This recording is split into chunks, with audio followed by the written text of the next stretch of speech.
రెండు చేతులతో మొహాన్ని దగ్గరకు తీసుకొని, నా బంగారు తల్లి నాకు ధైర్యాన్ని నింపింది అంటూ చాలా ఎమోషనల్ అయిపోతూ వచ్చారు నిఖిల్. అసలు దానికి గల కారణం ఏంటి అంటే, 'బిగ్ బాస్' సీజన్ 8లో స్ట్రాంగ్ కంటెస్టెంట్‌గా కొనసాగుతూ వచ్చాడు నిఖిల్. రీసెంట్‌గా రేషన్ టాస్క్‌లో కూడా ఓడిపోవడం అయితే జరిగింది నిఖిల్.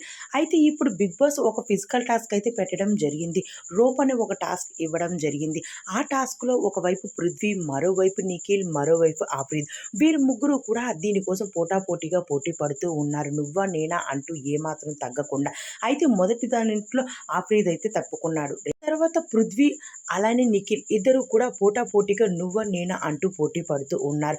ఎవరు కూడా రూపును పట్టుకొని వదలడం లేదు.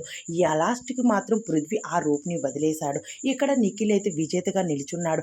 ఒక్కసారిగా నిఖిల్ రూమ్‌లోకి వచ్చి నైనికను పట్టుకొని ఎమోషనల్ అయ్యాడు. నన్ను ఎవరు నమ్మినా నమ్మకపోయినా నువ్వు నమ్మావు. అలానే నాలో ధైర్యం నింపావు. నేను బాధగా ఉన్నప్పుడు నన్ను ఓదార్చావు. నాలో కొంచెం ధైర్యాన్ని నింపావు. నా ధైర్యాన్ని కోల్పోకుండా చేశావు. ఈ విజయం నీ వల్లే అంటూ చాలా ఎమోషనల్ అయ్యాడు నైనికను పట్టుకుంటూ.